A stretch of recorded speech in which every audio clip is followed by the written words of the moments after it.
Good evening. Good evening, everyone. And welcome to our focus activity. Hello, Terrence. How are you? Hello, Eric. Glad to hear from you guys tonight. And hello, Andrea. Thank you for joining me this evening. I'm happy to see that everybody is here on time. And this evening, we're going to be doing focus activity 810, entitled Architecture. So I want to welcome everybody tonight. My name is Jennifer, and I'm a teacher with English in the City Prazo. And tonight we are live. We're live on our YouTube channel, and we're also live on our Facebook page. So in tonight's focus activity, we will be talking about architecture. And I don't know if we have anyone interested in architecture, whether past architecture or modern architecture, but that's what we're going to be talking about tonight. Especially because we live in a country that is so full of history, we have the privilege and we have the opportunity to observe a lot of historical architecture. Because we have so much history around us, we can visit even our small cities. We don't need to go to a big important city like Rome or Milan or Florence. We can even visit historical places right around home. And that's not something that everybody can do. So in tonight's focus activity, among other things, hello, Katya. Good evening. Thank you for joining us today. Tonight, we are talking about architecture. This is Focus Activity 810. And hello, Elena. Thank you for tuning in this evening. In tonight's focus activity, we will be describing architecture. So we will review adjectives and phrases that talk about architecture. And we will also be using our passives. And then we will do a brief exercise in presenting a structure using our passive phrases. Now, before we start, I have a grammar question for all of you. What is the passive? Or better yet, when do we use the passive? So if you can think of a sentence written in the active form, then give me the passive. And if you can, explain the difference. Because we speak in passive very often, and it's a very important tense. It's a very important grammar structure. If you would like to think for a moment, where do we hear the passive, or where do we see the passive most often? Think about turning on your television in the evening and listening to the evening news, or possibly opening up a daily newspaper and reading the daily news. As everyone said hello, welcome everybody. Welcome to tonight's Focus Activity 810. Tonight we're talking about architecture and we're talking about passives. Thank you, Elena. Elena says we use the passive when the subject of the action is not so important. We would like to highlight the action. Very good. And Marco, hello, Marco. Thank you for joining us tonight. Marco says, I make a cake. A cake is made by me. When you don't mind the subject. Or Katya, more specifically, the subject is not important. We form a passive phrase when the object of the sentence becomes the subject. What does that mean? Let's take a basic sentence. The boy throws the ball. That's an active sentence. In order to make it passive, the object, which is the ball, then becomes the subject. For example, the ball is thrown. We can either then eliminate the boy altogether because he's not important, or we can do what Marco did at the end of his sentence. I make a cake is made by me. We can add the person doing the action at the end with by me or by the boy, or we can eliminate it altogether. For example, Marco could have written, I make a cake is made. That is still a passive sentence, and grammatically, it is still correct.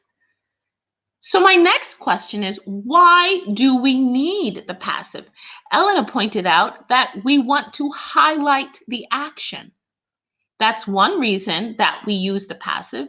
We can also use the passive when we don't know who has done the action. If we consider the evening news or the newspaper, if a bank has been robbed, there you have a passive sentence. We don't know who robbed the bank. Therefore, we can't have a person doing the action. Or the city has been bombed. We don't necessarily know who dropped the bomb. So we need a passive sentence. Plus, in both of those situations, when the bank has been robbed and the city has been bombed, the action is much more important than who has done the action. So let's get started. Now that we understand a little bit about passives, let's start our focus activity. We're going to start our focus activity talking about architecture. I mentioned at the beginning of the focus that we're very, very lucky to live in a country such as this because we are surrounded by history. We're surrounded not just by art history, we're surrounded by architectural history. And we can see examples of it everywhere. Whether we travel from the north to the south of the peninsula, we have examples of history in the architecture around us. Thank you. Katya also says, when you speak about facts. So these facts, Katya, true, we also have in the news. When we want to highlight something that has happened and we don't know who, or we don't care who has done it. So let's take a look at the first question. We're going to consider all of these questions together. And as you come up with comments, just put them in the conversation box so we can consider them all together. Do you prefer modern architecture or older styles? Has anything been built or renovated in your city recently? Have you visited any famous buildings? Which ones, if you have? What is your favorite building or structure? Why? And then, if you can, describe it to us.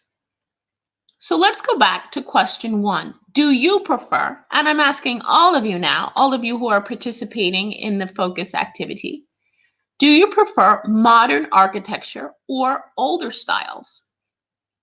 So think about when you're walking through the city, any city center, or even the outskirts of a city, which buildings strike your eye? Which buildings do you continue to look at over and over again? And that gives you an idea of which architecture you prefer. If you walk by modern buildings and you think they're sleek and elegant, then you might prefer more modern skyscrapers. Or if you visit the historical center of some cities and you like the older structures and the older buildings, then you might prefer older styles of architecture. Personally speaking, coming from New York, when I visit New York City, I actually prefer the older styles of buildings, the old buildings that they used to have either in Brooklyn or up in Harlem. I like those a lot more than the new modern buildings. And Taryn says, I like Pompeii. Excellent. So that's a very ancient city filled with a lot of history. Katya, thank you very much, says, I visited the new Pecha Museum last year. It's a modern building. Yes, it is. It's modern because it's been built in a certain era. Elena says, in general, I prefer older styles, but I like modern buildings as well. Thank you, Elena. And Marco adds, the ancient architecture is great, but I prefer modern architecture.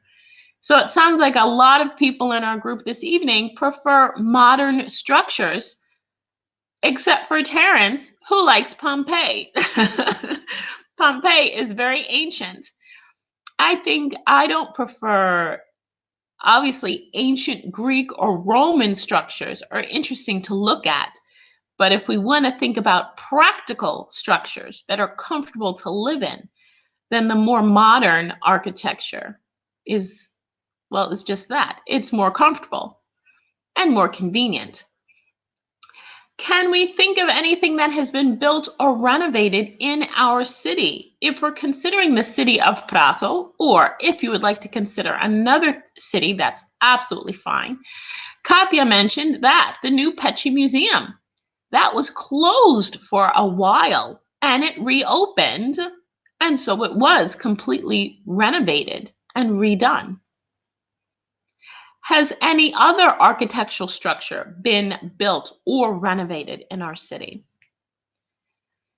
In my hometown of Montale, it's been fairly recent. I think within the past maybe 6 or 7 years, that the library was refurnished and opened.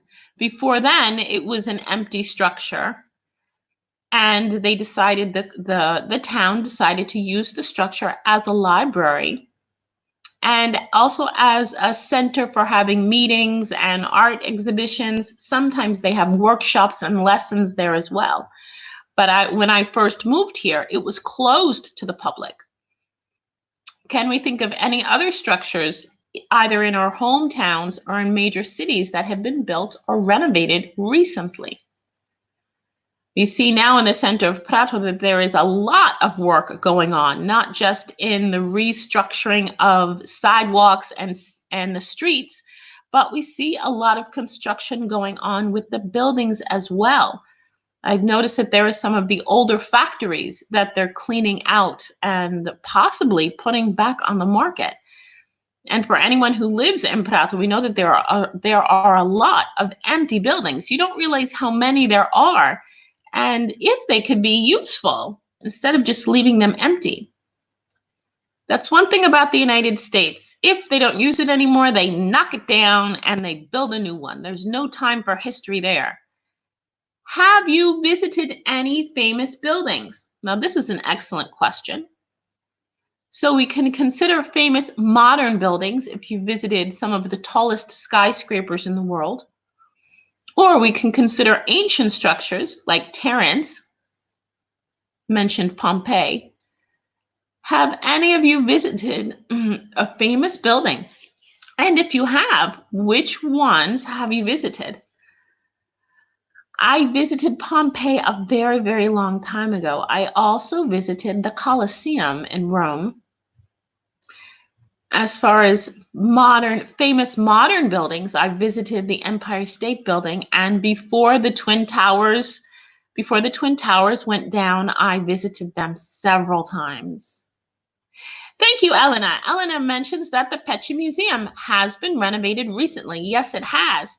I haven't had the opportunity to visit it yet. I did go to a few lectures there, but I'd never visited the collection of the art yet. Kathy says the court was built some years ago. First, it used to be in the center and was a very old building. Are we talking about the courthouse in the center of Prato? Katya, I don't even know where that is, honestly. And Elena says, I visited Pompeii a long time ago. I visited Pompeii a very long time ago, too.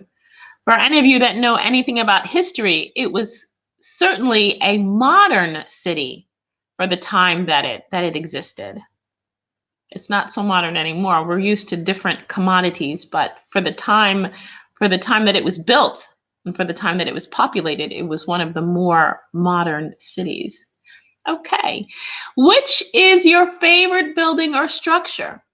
So we've mentioned that some of us prefer modern structures, some of us prefer ancient structures. Terence loves Pompeii. It was near Piazza San Francesco. Okay. Yes. Now I know the area then, Katya. Thank you very much. Andrea asks me, Jennifer, have you visited the Freedom Tower in New York City? Yes, I have. When I went to New York, it'll be 3 years this year. When I went to New York 3 years ago, I visited the Freedom Tower, and I also visited the memorial exhibition that they have downstairs. It's incredibly heartbreaking. It's incredibly heartbreaking when you see that your hometown or places that where you visited your entire life were completely ruined. It's devastating. But it's definitely important to see, not just for people, not just for New Yorkers or Americans, but for people around the world. It was a very, very, yes, so I have visited the Freedom Tower. And I have to admit, I'm somewhat nostalgic for the Twin Towers because I used to go to the Twin Towers several times a year. Elena says, I visited the Shard in London last year. Oh, okay. I've heard about that building, Elena. I've never visited the Shard, but I've seen pictures of it. And yes, from that building, you should have an amazing view of the city of London. And that's another structure that is very important to visit, whoever has the opportunity to go to London. So we see that in major cities around the world, there's usually 1 or 2 places that should be visited no matter what. And Kathy says, I have visited the Twin Towers twice. Even they used to have the observation deck on the top of the Twin Towers. So from there, you could see all of Manhattan Island. They used to take a lot of photographs up there, very, very long time ago. So let's go on to our next slide. So in the beginning of our focus so far, we've considered the idea of architecture, which styles of architecture we prefer, why, and maybe some architectural structures, some buildings we have visited anywhere in the world. Now we are going to read through a text. I'm going to read it for you, and you can read along at home. And we're going to look for the passives in the text. We realize that when we make a passive sentence, it can also have different tenses. So there is the present passive, the past passive, the present perfect passive, the future passive. There are different tenses for all the passives. So let's read through the text and find the passive sentences in the text. A unique commercial skyscraper is located at 20 Fenchurch Street in London's financial district. It was nicknamed the walkie-talkie because of its shape, but a few years ago, it earned a different nickname. It was discovered that when sunlight shines onto the concave mirrored facade, it is reflected directly onto the streets below the building. Temperatures as high as 70 degrees have been observed during the summer, and properties along the street, as well as a parked car, have been damaged. After these events, the building was given the nicknames Walkie Scorchy and Fry Scraper. In 2015, it was awarded the Carbuncle Cup for the worst new building in the UK. So reviewing the text silently to ourselves, are there any words or phrases that are new? Have you understood the text? Is there anything that I can explain to you? There are some interesting adjectives and some interesting vocabulary words here. And to think that they have an award, a Carbuncle Cup, for the worst new building. I could think of some new buildings that are deserving of that award as well. So as we're looking briefly through the text, if there's any word or vocabulary that you don't understand, I'll explain it to you. And if you've understood the text, can you find a passive sentence in the text? We can go back to the beginning. A unique commercial skyscraper is located at 20 Fenchurch Street in London's financial district. It was nicknamed the walkie-talkie because of its shape. Can we find any passive sentences in the text? And once we find a passive sentence, which tense is it in? It's not enough to say, oh, well, there's a passive sentence. I also want to know which tense it is in. We mentioned that is located. Are you sure? Remember, we said that the passive sentence, Kathia, the passive sentence, we have an action, but we don't know who is doing or what is doing the action. If you tell me a unique commercial skyscraper is located, what is the subject? And what is it doing? Because the subject in that sentence is the skyscraper. Is the verb.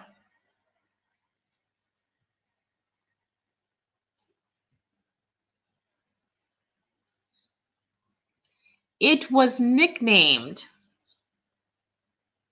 It was nicknamed the walkie-talkie. That's okay.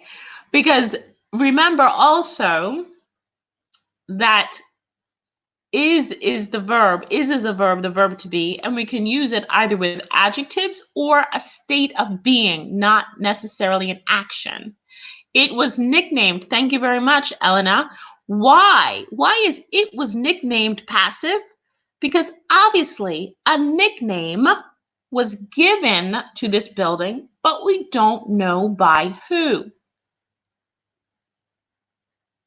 So it was nicknamed, Elena, is which tense or anybody else?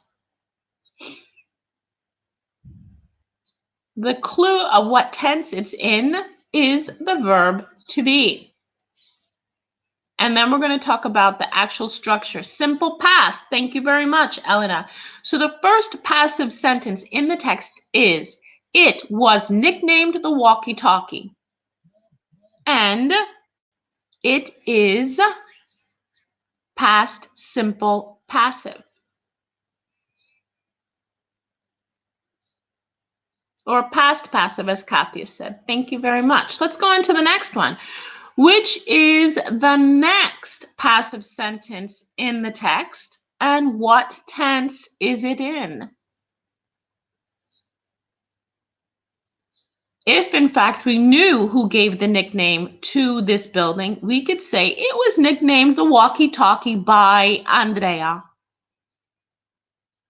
If we knew that Andrea actually came up with this nickname. But since we don't know who exactly came up with the nickname, and it's not important, that's why it's a passive sentence. Let's continue in the text.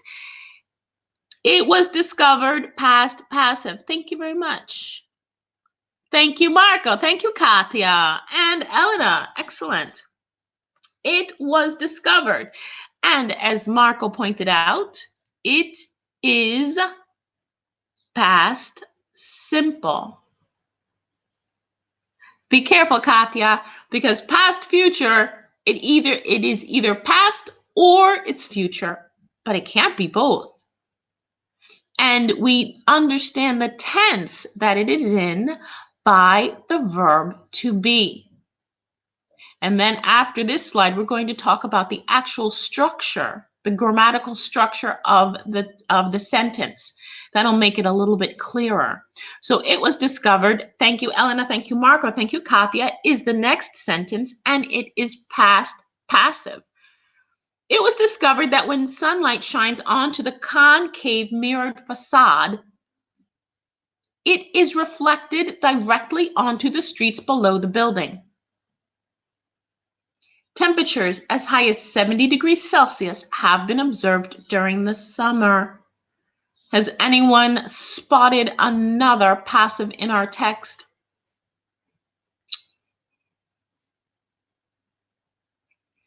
This isn't as easy as it looks. It was discovered.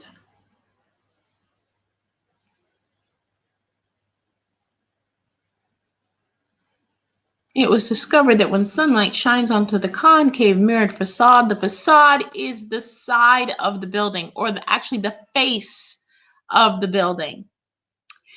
It is reflected directly onto the streets below the building. Temperatures as high as 70 degrees Celsius have been observed. Thank you very much, Elena and Katya. Have been observed. We are no longer in the past simple passive. What tense is this? Have been observed. If we have the verb to have, the past participle of be, we have the present perfect passive. Thank you very much, Elena. And it is reflected as also have been observed.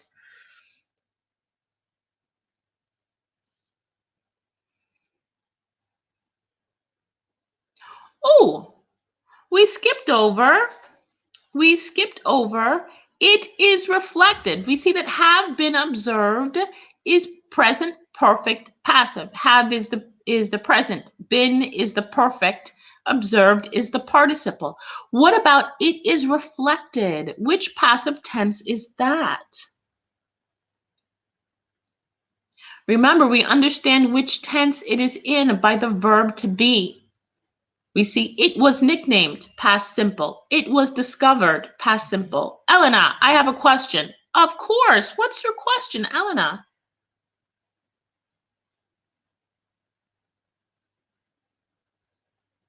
Elena has a question about why it is reflected is a passive.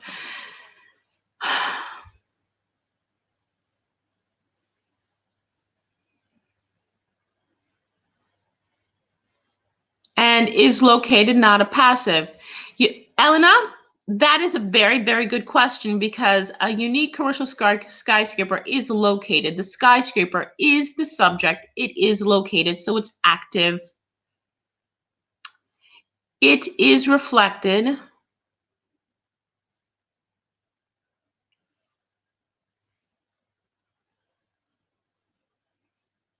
The same question for me.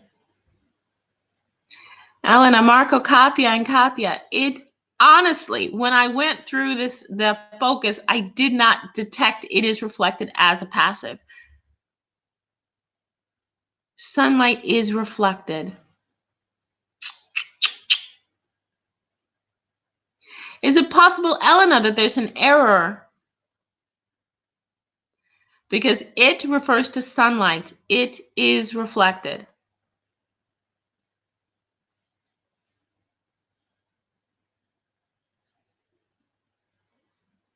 The only thing I can think of this. That, I understand. Because, because Elena, I got it. The sunlight isn't doing the reflecting.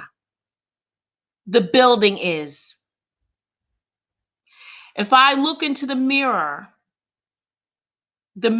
is reflecting my face. The building is reflecting the sunlight. Who is doing the action? The action, the participle is reflect. Is everybody listening? If I add, no, because located, Katya, the building is there. Located is not, in this sentence, it's not an action. It means that the building is there. Where is the skyscraper? It is at 20 Fenchurch Street. It's not doing anything, but it is reflected. If I want to add the subject, sunlight is reflected by the building onto the streets below. Or the building reflects the sunlight onto the streets below. Very good, Elena. In this case, located is an adjective. Beautiful, Elena. Fantastic. So in the first sentence, Katya, the skyscraper is located. Located is describing the skyscraper. It's an adjective. When we go to it is reflected, the building is reflecting the sunlight. The building is doing the action. That's why it's passive. Isn't this amazing? Excellent, excellent question, Elena. Thank you so much. She got my brain juices moving around. Thank you very much, Elena. Does everybody understand? The action in this case is reflected, and the building is doing the reflecting. That's why it is passive, and it is present passive. Thank you very much, you guys.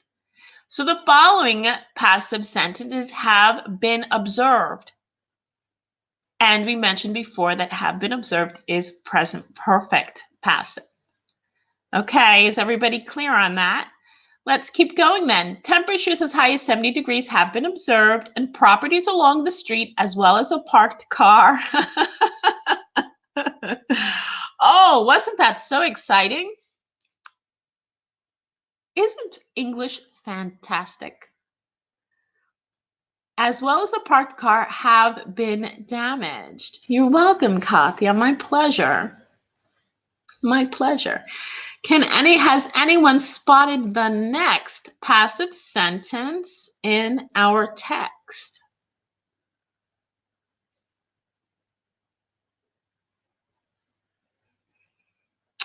Can we see the next passive sentence in our text? So temperatures have been observed, a parked car.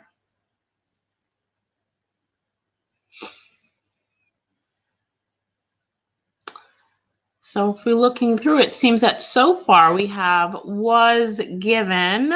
Yes, that is another passive sentence, Marco. Thank you very much.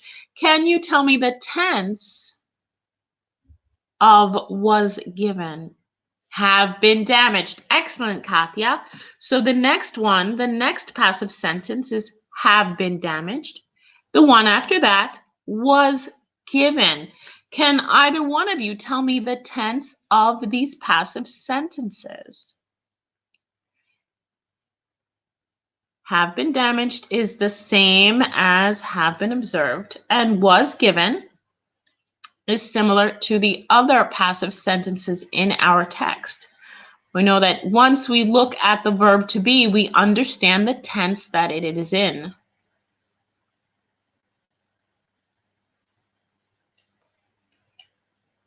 So we have been damaged and was given.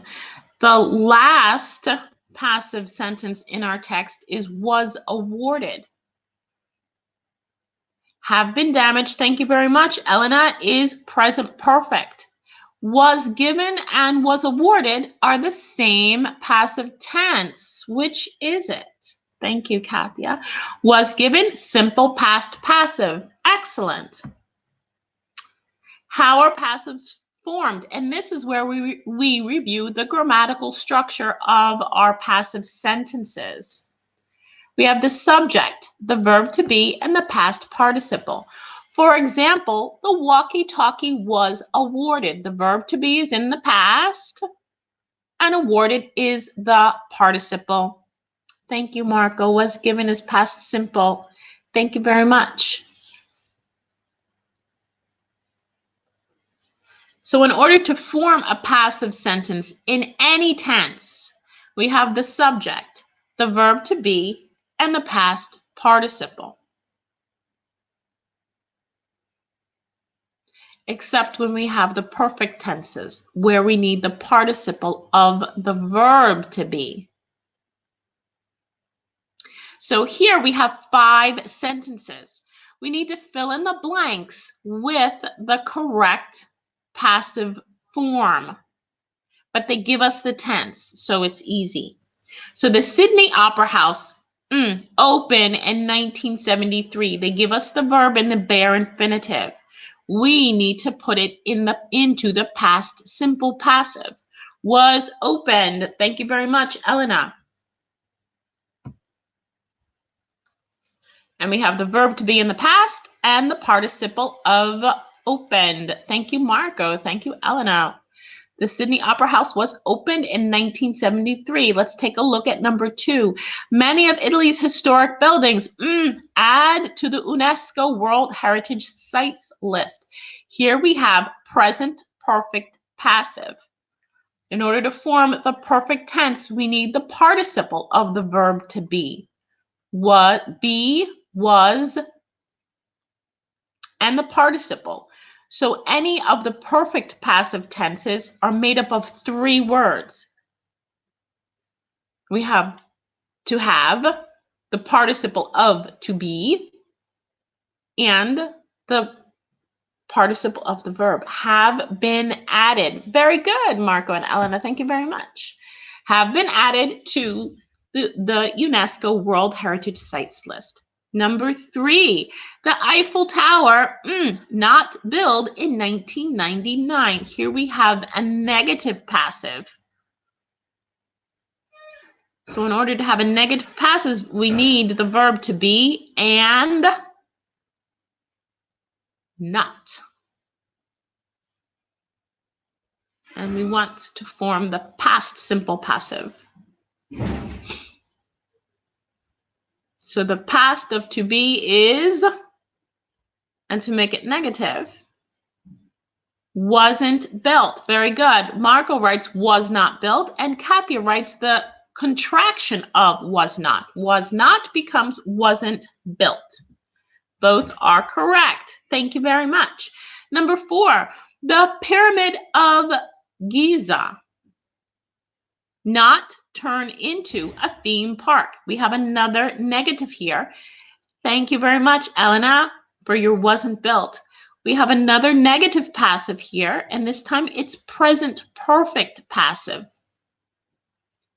So remember, when we have a perfect tense, we need the participle also of the verb to be.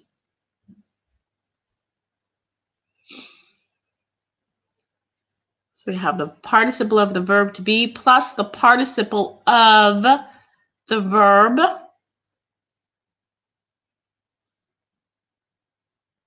in order to make the present perfect passive.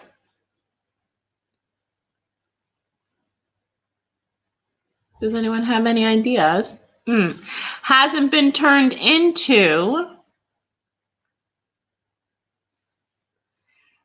Oh, hello, Mary. Thank you for joining us this evening. Thank you for joining us. So Marco says he gives us the answer, and so does Katya. Thank you very much. The pyramid hasn't been turned into. We have hasn't, which is negative to have, been, the participle of the verb to be, turned, the participle of turn, into a theme park. Let's take a look at the last one. The Empire State Building, not use as an antenna to contact aliens. Here we have the present simple passive. This is an easy one, you guys. In order to form the present simple, we have the verb to be in the present and our past participle of the verb. But keep in mind that this is a negative sentence, a negative sentence.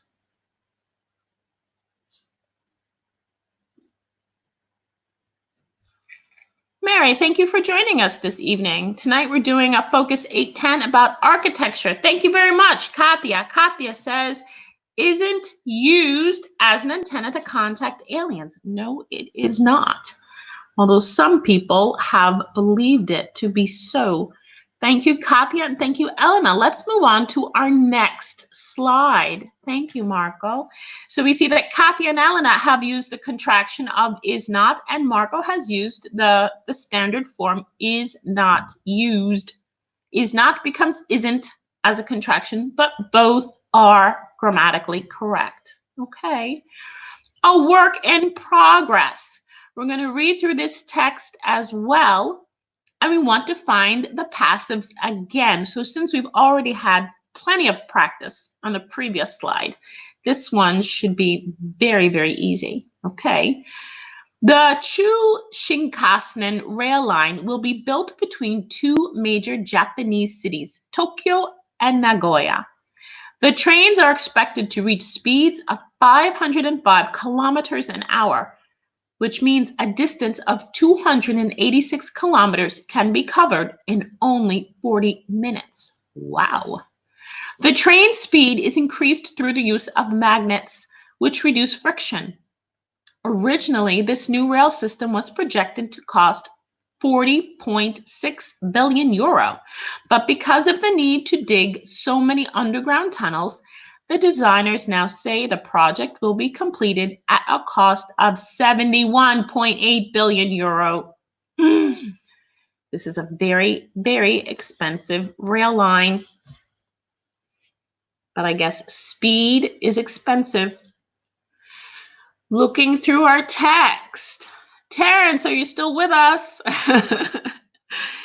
Looking through our text, we want to find some passives. Are there any words or vocabulary that are new to us? Can I answer any questions about vocabulary? Feel free to ask me anything at all if there are words that are new to you that you don't understand or haven't heard before. And if you've understood the text, then let's find our passives. We've already reviewed the grammar structure of the passive, the verb to be, and the participle. And we've reviewed 3 tenses of passives. We've done the present, the past, and the present perfect. Okay. Well, I'm patient, Marco. I'm in no hurry. And 5 seconds isn't that long anyway. 5 seconds isn't too long. If it's 5 hours, that's something different because I don't think I could wait that long. But 5 seconds is okay. Wait a minute.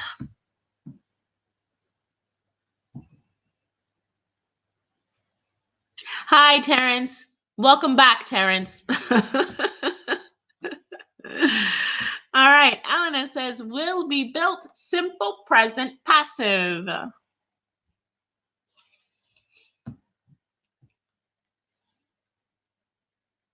Thank you, Katya.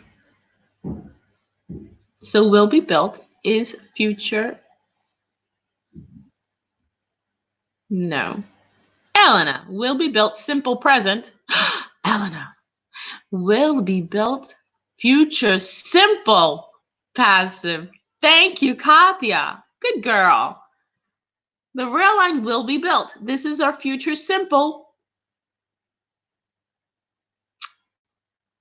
So now we're changing tenses. We're no longer doing present simple, present perfect, or past. We have gone into the future.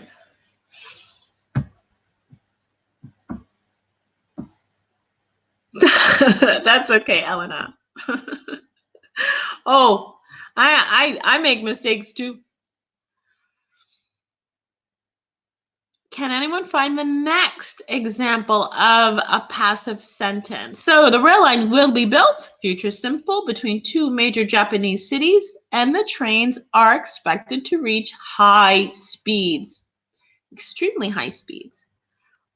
My question is, why do they need to go so fast? Where are they going and why? Do we have any trains in Italy that travel that quickly?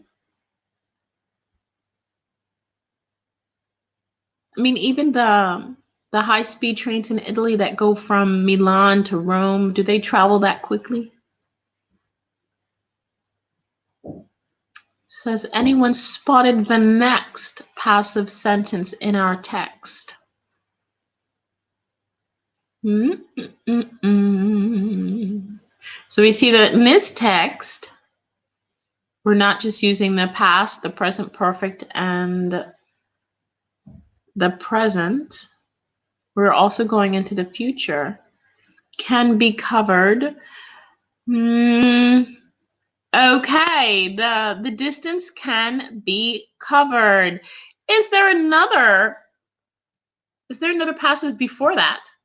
Are expected. And can be covered. Okay, so we see that will be built is future passive. Are expected, this is an easy one, I'll tell you, is present passive. Can be. Does anyone know what tense it is? This is a whole new level of passive. It isn't future, can be. As you're considering the tense of can be, what is the next passive tense in our text? What is the next passive tense in our text? Can be, I think, is something new.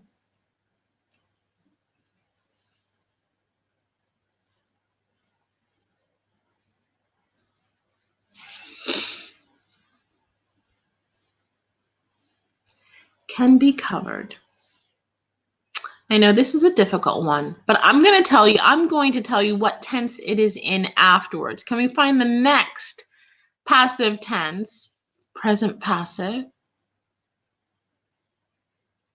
So Elena and Katya, you're telling me that can be covered as present passive.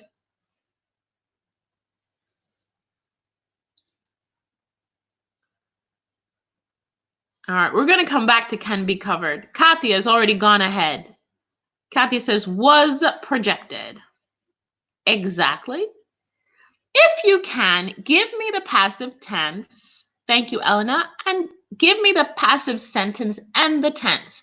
For example, was projected, we know, is past passive. Is increased, is present passive. Because of the need to dig so many underground tunnels, the designers now say the project. Have we found the last passive sentence in our text? Thank you, Elena. Was projective, past simple passive. Very, very true. So in this text so far, we have examples of future passive, present passive, past passive. The last example is will be completed, which is future passive.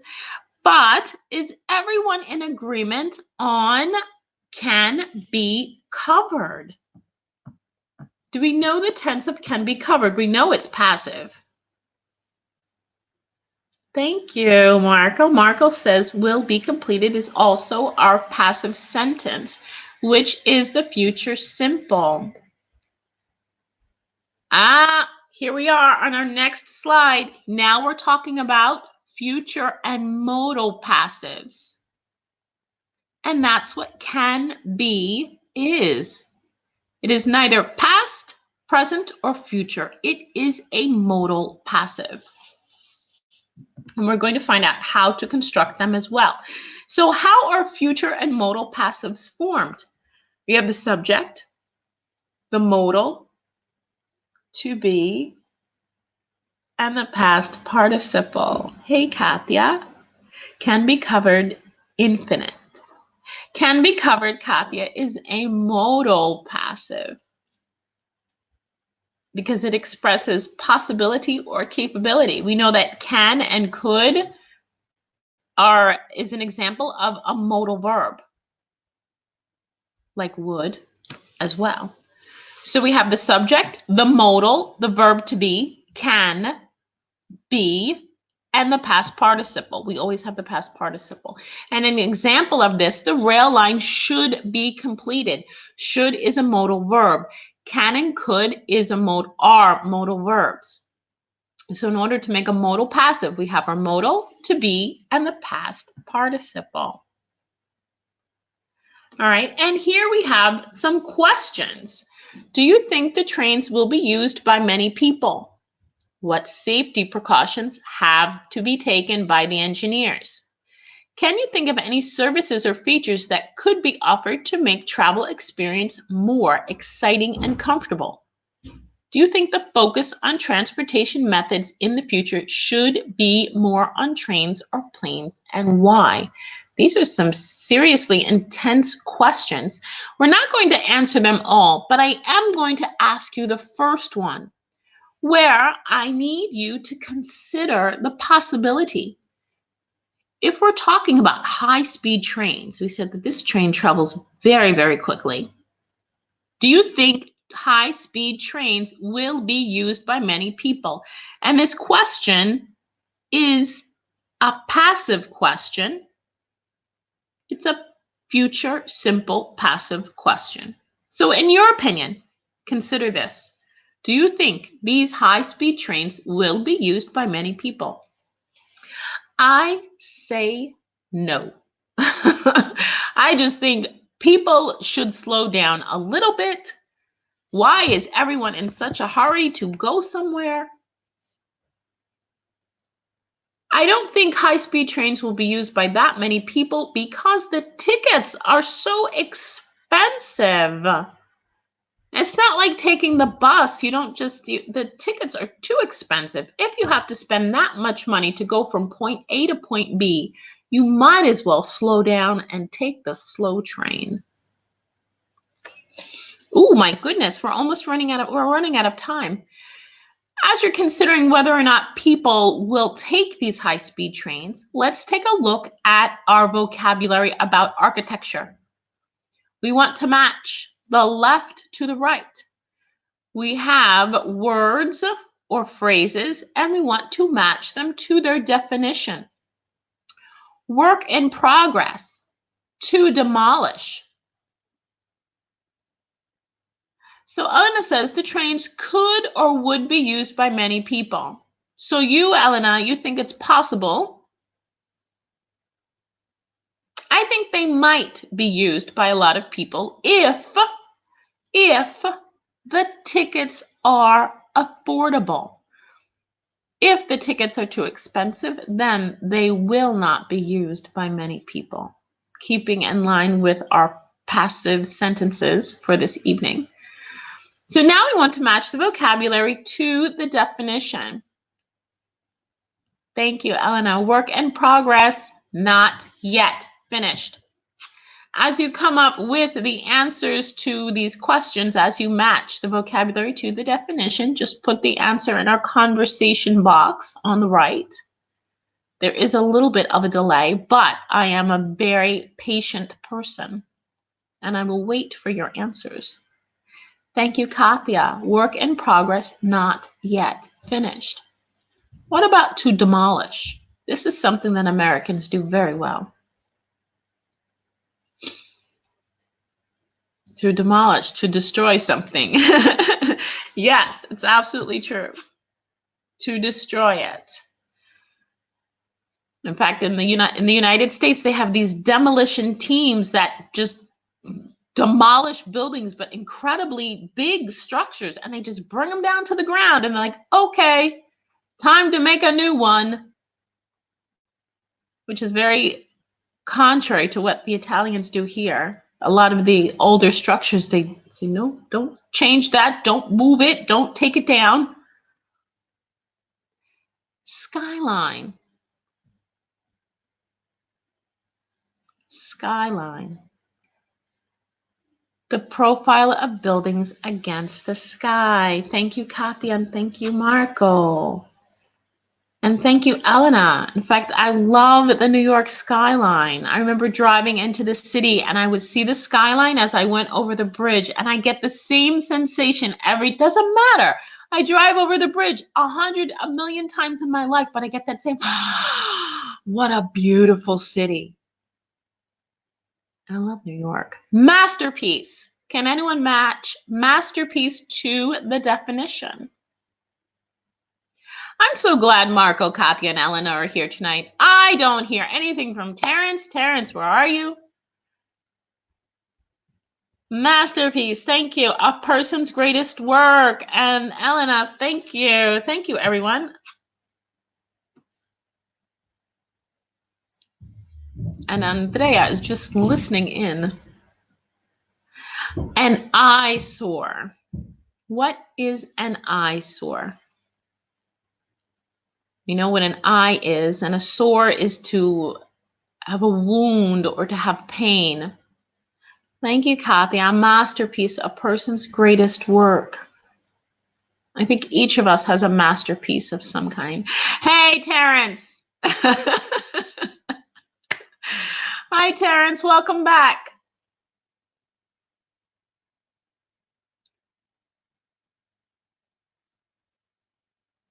To renovate. Oh my goodness, Marco, you've already gone ahead. To renovate. What an eyesore. Thank you. Marco has finished the vocabulary for tonight. Thank you, Marco. Marco says an eyesore and unpleasant to look at. Thank you. And to renovate, to restore something. I got left behind because I was talking to Terrence.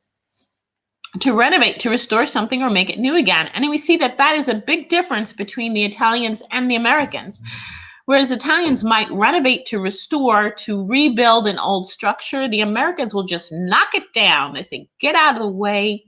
We're going to knock it down and put something else there. We only have 4 minutes left. Let's do a quick review because I don't think we're going to have enough time. To renovate, to restore. Thank you very much. Thank you, Elena and Katya. That's exactly what it means to renovate or to restore something. To keep the original structure and to rebuild it, but to maintain the the actual structure that it was beforehand. You know that if you live in the city centers anywhere, there are certain buildings. Thank you very much, Eleanor, for joining us today. I'm sure we'll hear from each other tomorrow. See you soon, Eleanor. Bye. Thank you. We know that for anyone who lives in the city centers, that if you have a building or if you buy a house that is historical, there are strict rules that you have to follow if you want to do work on that house or that building, that you have to maintain the originality of it, the originalness, that you can't change the structure too much because it needs to be the same that it always was. So let's review briefly the passives that we did in our focus this evening, because tonight's focus was very, very intense grammatically speaking. We went over the passives. We know that the passive is formed when the object becomes the subject. When the object becomes the subject and the subject itself is eliminated from the sentence. And this is how we form a passive sentence, with the subject, the verb to be, and the participle. And we know that when we make a passive sentence, we can also put it in different tenses. We can have the present passive. I know you're still there, Andrea. We can have the present passive. So the verb to be, is or are, and the past and the participle of the verb. So the example we had in the beginning of the focus, I think it was Marco that said, I bake a cake is made by me. We have the subject then, which is the cake, is the verb to be, made is the participle. And this would be an example. The walkie-talkie was awarded. This, in fact, is an example of a past passive sentence. Then we also found out that not only are there present perfect, and past perfect passives, there are also future passive and modal passives. Isn't that fantastic? And an example of the modal is when we have can or could or should. So we have the subject, the modal, the verb to be, and the participle. An example of this is the rail line should be finished. We have the subject, which is the rail line, should, which is the modal, be, the verb to be, and the participle of the verb. I know, and if you remember in the one slide about the sunlight is reflected, we realized that that also was a passive sentence because of the action of reflecting was done by the building and not the sun, which was very, very interesting. Elena really made me think tonight.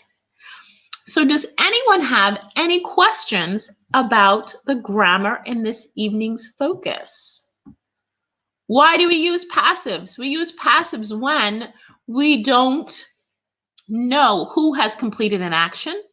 We use passives when we don't care who has completed the action, because as Ellen mentioned in the beginning of the focus, when we want to concentrate or highlight the action in the sentence and not the thing or the person who is doing it. I want to thank everyone for tuning in this evening for our focus activity. You're cool, Marco. Excellent. For our focus activity 810 architecture. Just to remind you, I will be live again tomorrow morning at 11 a.m. for Focus 6-7. We are looking for apartments. So if any of you are available tomorrow at 11, we will be live once again on YouTube and our Facebook page. So I want to thank everybody once again for tuning in. Thank you so much. And if there are no questions, then have a wonderful evening. And I will see you all next time. Okay. Thank you very, very much.